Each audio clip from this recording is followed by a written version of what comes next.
হাদিসের বর্ণনাকারী হচ্ছেন তালহা বিন ওবাইদুল্লাহ রাদিয়াল্লাহু তাআলা আনহু, আশরায়ে মুবাশশার অন্যতম ব্যক্তি। 10 জন যে জান্নাতের সুসংবাদ প্রাপ্ত সাহাবায়ে কেরাম ছিলেন, একটি হাদিসে তিরমিজির হাদিসটি রয়েছে। তার প্রখ্যাত সাহাবী তালহা বিন ওবাইদুল্লাহ রাদিয়াল্লাহু তাআলা আনহু আন্না আরাবিয়ান জাই রাসূলুল্লাহ সাল্লাল্লাহু আলাইহি ওয়াসাল্লাম, জনৈক বেদুইন যাযাবর রাসূলুল্লাহ সাল্লাল্লাহু আলাইহি ওয়াসাল্লাম কাছে আসলেন। সায়ের রাস, যার মাথার চুলগুলি ছিল বিক্ষিপ্ত, চিরুনি টিরুনি করা ছিল না, বেদুইনদের যেটা সাধারণত থাকে আর সেই যুগে। ফাকালা ইয়া রাসূলুল্লাহ, এসে বলে, হে আল্লাহ রাসূল সাল্লাল্লাহু আলাইহি ওয়াসাল্লাম, আখবিরনি মাযা ফারাদাল্লাহু আলাইহি মিনাস সালাত, আমাকে বলুন যে সলাতের কতটুকু আল্লাহ আমারও ফরজ করেছেন, কতটুকু সলাত আল্লাহ ফরজ করেছেন। ফাকালা, বললেন রাসূলুল্লাহ, as-সালাওয়াতিল খামস, as-সালাওয়াতিল খামসা মানে ফারাদাল্লাহু সালাওয়াতিল খামস, 5 ওয়াক্ত সালাত ফরজ করেছেন, 5 ওয়াক্ত সালাত। সুতরাং আমাদের দেশের মানুষ নামাজ ফরজ, এ কথা অসম্পূর্ণ কথা। 5 ওয়াক্ত নামাজ ফরজ, ঠিক না? কি বলতে হবে? 5 ওয়াক্ত নামাজ ফরজ। শুধু নামাজ ফরজ বললে হবে না, কারণ অধিকাংশ মানুষ 5 ওয়াক্ত পড়ে না।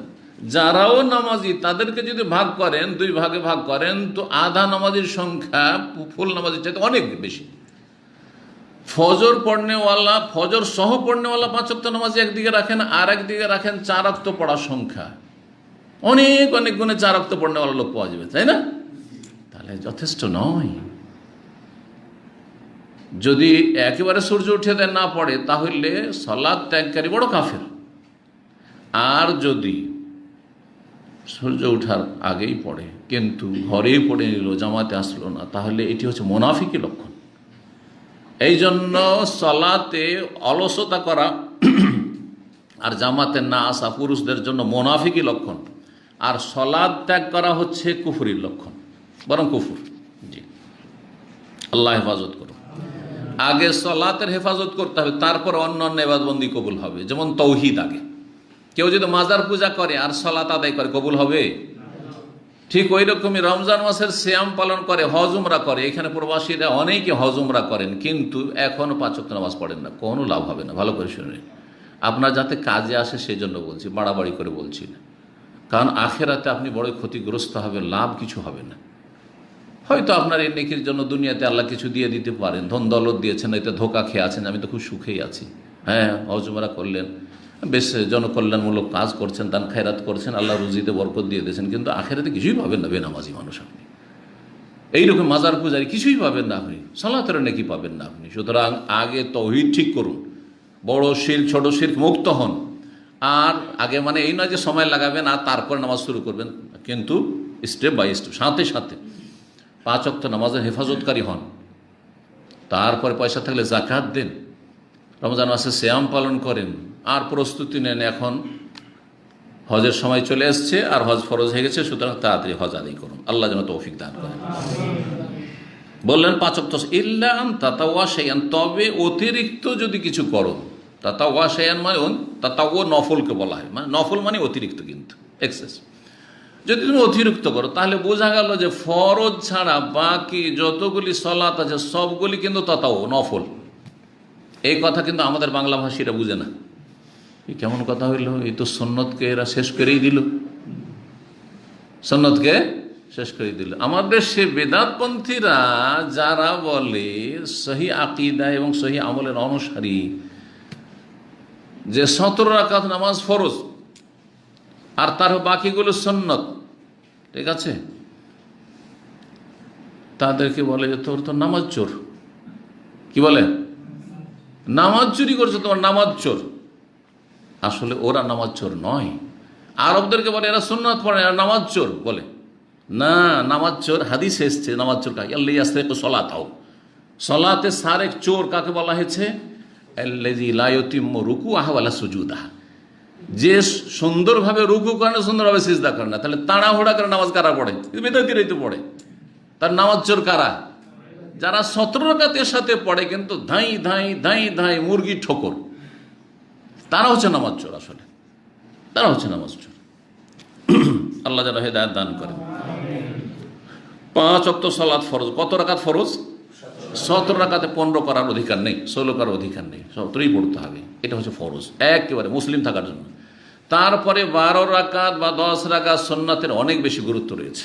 সুন্নাত রাতেবার ছাড়বেন না, অবশ্যই চেষ্টা করবেন, কিন্তু কখনো কার্যবশত ছুটে গেলে আপনি বড় গুনাহগার হয়ে গেলেন এমন কথা নাই, কিন্তু নিয়মিত না, ছাড়বেন না, ছেড়ে দেবেন, এগুলো ইমান দুর্বল হয়ে যাবে ধীরে ধীরে, পাপের দিকে তখন চলে যাবেন আপনি। যত নেকি কমবে তত পাপ বাড়বে, কিন্তু এটা কথা মনে, এই ফর্মুলা মনে রাখেন। বিশেষ করে দুটো সুন্নত সুন্নতে মুআক্কাদা, এই 12 রাকাত সুন্নত সুন্নতে রাতে বা দুটো সুন্নত হচ্ছে সুন্নতে মুআক্কাদা দৈনিক সালাতের ক্ষেত্রে, কি বেতর আর ফজরের 2 রাকাত সুন্নতে রাতেবার সাথে মুআক্কাদা। বেতর হানাফি মাযহাবে ওয়াজিব, কিন্তু সমস্ত মাযহাবে এবং হাদিসের আলোকে বেতর হচ্ছে সুন্নাতে মুআক্কাদা, ওয়াজিব নয়, কারণ ওয়াজিব আর ফরজে কোনো পার্থক্য নেই। এবং নবী সাল্লাল্লাহু আলাইহি সাল্লাম বেতর বাহনের উপর পড়েছেন, যদি ফরজ হইতো তো বাহনের উপর পড়তেন না। জি, হয়ে গেল তাহলে সালাত সম্পর্কে আর বেশি না বলে। ফাকালা, তারপরে বললেন ওই সাহাবী বেদুইন, নিউ মুসলিম কিন্তু নতুন মুসলমান, আখবিরনি বিমা ফারাদাল্লাহু আলাইহি মিনাস সিয়াম, আমাকে বলুন তো যে সিয়ামের আল্লাহ কতটি কি ফরজ করেছেন, রোজা কতটা আল্লাহ ফরজ করেছেন। ফাকালা, বললেন রাসূল সাল্লাল্লাহু আলাইহি ওয়াসাল্লাম, শাহরু রমাদান ফারাদা শাহরা রমাদান, রমজান মাসের সিয়ামের, রমজান মাসের সিয়াম ফরজ করে, সিয়াম ও শাহরি রমাদান আসলে ছিল। ইল্লাম তাতাওয়াশান, তবে যদি অতিরিক্ত করো, তাহলে বোঝা গেল রমজান মাসের সিয়াম ছাড়া বাকি যতগুলি হচ্ছে নফল, এই নফলের মধ্যে কি রয়েছে, সুন্নত রয়েছে, যতগুলি সুন্নত রোজা রয়েছে, তারপরে বাকি অন্যান্য আপনি নফল রাখেন, যত রাখবেন সব রয়েছে, বোঝা গেছে না। যেমন আশুরার, মহরমের রোজা অনেকে কিন্তু খুব জরুরি মনে করে, নফল সুন্নাত, নফল তার সাথে কি সুন্নাত, কারণ নবী সাল্লাল্লাহু আলাইহি ওয়াসাল্লাম যেহেতু রেখেছেন, সাহাবা রেখেছেন, এই জন্য নফলের সাথে কি বলবেন প্লাস সুন্নাত। আরাফার রোজা যদি অনেক ফজিলত, কিন্তু নফল সুন্নাত। কেউ যদি না রাখে, আজকাল এমন এক পরিবেশ তৈরি হয়েছে, মানে যারা দিনদার লোক তাদের মাঝে একটা এমন পরিবেশ তৈরি হয়েছে, কেউ যদি বাই চান্স আশুরার দিন রোজা না রাখে, অথবা আরাফার দিনে কোনো কারণ বসে, যে কোনো কারণে রাখেনি সে, বা এমনিও রাখেনি, আরে কি কাজ করেছেন আপনি, এই রোজা রাখেননি আপনি, এটা ভুল কথা না, আল্লাহ তো ফরজ করেনি, তো আপনি ফরজ করেন না আল্লাহকে, আপনি কেন এটা দোষের বিষয় মনে করছেন। তবে নেকিতে সে আগ্রহী কিনা এটা দেখার বিষয়, তার অবস্থাটা দেখতে হবে। অনেকের মেহনতের কাজ আছে, আমাদের এক ভাই রোজা রাখে, এখানে থাকেন, জানি আদার্সে আছে, সুবহানাল্লাহ, আরফার দিনে তার ডিউটি, ইন্ডিয়ান কাফের কেরালা তার হচ্ছে বস, এই আরফার দিনে করে ডিউটি নেই, তাতেও সে রোজা ছাড়ে না, বরং সোমবার বৃহস্পতি রোজা ছাড়েন। ওকে আমি কয়েকবার নিষেধ করেছি যে ডিউটি করে সোমবার বৃহস্পতি প্রয়োজন কি, বুঝছে আমার অসুবিধা হয়, কিন্তু মেহনতের কাজ করে আলহামদুলিল্লাহ অভ্যাস করেছে। সে যদি এত কষ্ট করে রাখতে পারে, তা আমরা কেন পারবো না? যারা ছায়াতে, যারা এই শীতে বসে ডিউটি করেছি, চেষ্টা করলে পারা যায়, আল্লাহ যেন তৌফিক দান করেন। এই সাহাবী যিনি জিজ্ঞাসা করছিলেন এই হাদিসে, অন্য রিওয়ায়াতে এর নাম এসেছে, তার নাম ছিল, কারো জানা আছে, দেমাম ইবনে সালাবা, দেমাম ইবনে সালাবা, দদ দিয়ে।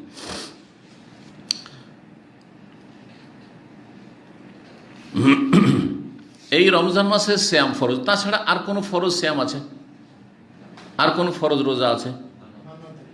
মানত, জি জি, কেউ যদি মানত করে নাই, তাহলে মানত পুরা করা ফরজ, সেটা শ্যাম রোজা হোক অন্য কিছু হোক, তখন ফরজ হয়ে যায়। যার ফলে রমজানের শ্যাম ছাড়া যেটা ফরজ, তা হচ্ছে কেউ যদি মানত করে যে আল্লাহ আমি তোমার জন্য মানত করছি, বা আমার যদি এইটা আশা পূরণ হয়, এই হয় সে হয়, যেমন আমাদের সে লোকেরা অনেকেই করে, তো আমি এই 3টা রোজা রাখবো, তাহলে ফরজ হয়ে গেছে আপনার উপর, তখন আপনি নিজের উপর ফরজ করে নিয়েছেন, অল ইউফু নুজুরহুম। জি,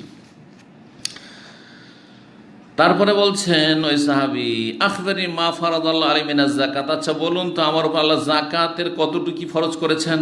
কালা ফাখবার রাসূলুল্লাহ বিশরাইল ইসলাম, রাসূলুল্লাহ সাল্লাল্লাহু আলাইহি ওয়াসাল্লাম ইসলামের যে শরীয়তের বিধিবিধান রয়েছে সে সম্পর্কে জানিয়ে দিলেন, যাকাত সম্পর্কে জানিয়ে দিলেন। জি, যাকাতের কথা এখানে পরে উল্লেখ করা হয়েছে, তাহলে বোঝা গেল যে যদি আগে পরে করে আমরা বলি তো জায়েজ, আগে পরে করে যদি আমরা বলি তো জায়েজ, না জায়েজ কিছু নয়। জি, হজের কথা কেন বলা হয়নি হাদিসে? তো জাকাতের কথা কেন? তো গরিবকে জাকাত দিতে হবে নাকি? তখন হজ ফরজ হয়নি। হজ ফরজ হচ্ছে নবম হিজরির শেষ দিকে, নয় দশম হিজরির শুরু। হজ একেবারে শেষে মানে ফরজ হয়েছে, তারপরে হজ করেছেন রাসূলুল্লাহ সাল্লাল্লাহু আলাইহি ওয়াসাল্লাম। তারপরে বলছেন ওই সাহাবী, ওয়াল্লাযী আকরামাকা, সেই আল্লাহর কসম করে বলছি বা সেই সত্তার কসম করে বলছি যিনি আপনাকে সম্মানিত করেছেন নবুয়তের রিসালাত দিয়ে, লা আতাতাওয়া শাইআন, আমি কোনো কিছু বেশিও করব না, আতাতাওয়া মানে আযীদ, ওয়ালা আনকুস, এবং কমও করব না, মিম্মা ফারাদাল্লাহ আলাইয়া, যা কিছু আল্লাহ ফরজ করেছেন তাতে, শাইআন কিঞ্চিত পরিমাণ, কোনো রকমের আমি তাতে কমতিও করব না আর বাড়তিও করব না। ফাকালা রাসূলুল্লাহ সাল্লাল্লাহু আলাইহি রাসূলুল্লাহ বললেন, আফলাহা ইন সাদাকা, সে যদি সত্যি বলে থাকে, মানে যা বললো তা সত্যিকার অর্থে পালন করে, আর অন্তরের সততা থেকে যদি বলে থাকে আর সেটাকে যদি ঠিক ধরে রাখতে পারে, তাহলে সেই ব্যক্তি সফল হয়ে গেল। কি হয়ে গেল? তাহলে বোঝা গেল যে মানুষ ফরজ আদায় করলেই কিন্তু পাস করে নেবে, জান্নাতে চলে যাবে। আর হারাম নাজায়েজ থেকে বাঁচলে, ফরজ আদায় করলো, হারাম নাজায়েজ থেকে বাঁচলো, যদি সুন্নত নফল নাও থাকে সর্বনিম্ন। তো তার মানে কি এই সাহাবী এই কথাই বলেছিলেন যে আমি তাহলে আর সুন্নত পড়বো না, সুন্নত নামাজ পড়বো না, সুন্নত রোজা রাখবো না, নফল দান খায়রাত করবো না, এটাই উদ্দেশ্য ছিল তার? না, উদ্দেশ্য ছিল, ভালো করে শোনেন কথাটি, কিন্তু উদ্দেশ্য ছিল যে আল্লাহ যা ফরজ করেছেন যেই পরিমাণটা, এই ফরজ আমি বাড়াবো না, কারণ ফরজে কেউ বাড়াইলে সেটা হচ্ছে বেদাত, ফরজে বাড়াইলে বেদাত। কেউ যদি 5 ওয়াক্ত সালাতের 6 ওয়াক্ত পড়ে সওয়াবের কাজ করলো, কারণ আমাদের দেশের কিন্তু একশ্রেণী বেদাতি মৌলবীরা বলে যে আমি নিয়ত না পড়েছি, কোন কবিরা গুনাহ করেছি, বোঝা গেছে? আমি যাই নামাজের দুয়াই নাই পড়লাম, কোন কবিরা গুনাহ করলাম, পাপ করেছি নাকি? বলে না, যুক্তি চলবে? আর তুমি বাড়ালে কেন রাসূলুল্লাহ সাল্লাল্লাহু আলাইহি ওয়াসাল্লামের উপর? বোঝা গেছে? আমি ঈদে মিলাদুন নবী করেছি, কোন পাপ করেছি? কবিরা গুনাহ করলাম? হ্যাঁ অবশ্যই, ইসলামে 2টো ঈদ দিয়েছে, আপনার 3 অধিকার কোথায় 3টা করার? কথা বোঝা গেছে না? 6 ওয়াক্ত সালাত চলবে না। আমি রমজান মাস ফরজ মনে করি না, আমি শাওয়ালও ফরজ মনে করি। গুনাহগার কিনা, নাফরমান কিনা? অবশ্যই বেদাতি সে। জি, তো উদ্দেশ্য ছিল ইয়া রাসূলুল্লাহ যা ফরজ বলে দিলেন, এই ফরজে কমতিও করব না, বাড়তিও করব না, ফরজে কমাবো না আর ঘটাবো না। বাকি তিনি সুন্নত নফল সম্পর্কে প্রাথমিক অবস্থায় ছিলেন, তিনি হাও করেন নাও করেন, জেনে নিয়েছেন নবী সাল্লাল্লাহু আলাইহি ওয়াসাল্লাম বলেছেন হ্যাঁ বাকিটা তুমি অতিরিক্ত করলে তোমার জন্য ভালো। আও উদখিলাল জান্নাতা ইন সাদাকা, বর্ণনাকারী সন্দেহ, অথবা বলেছিলেন যে সে জান্নাতে তাকে প্রবেশ করানো হবে যদি সে সত্যবাদী হয়, কথা যদি ধরে রাখতে পারে আর তার সত্যতা প্রমাণ করতে পারে।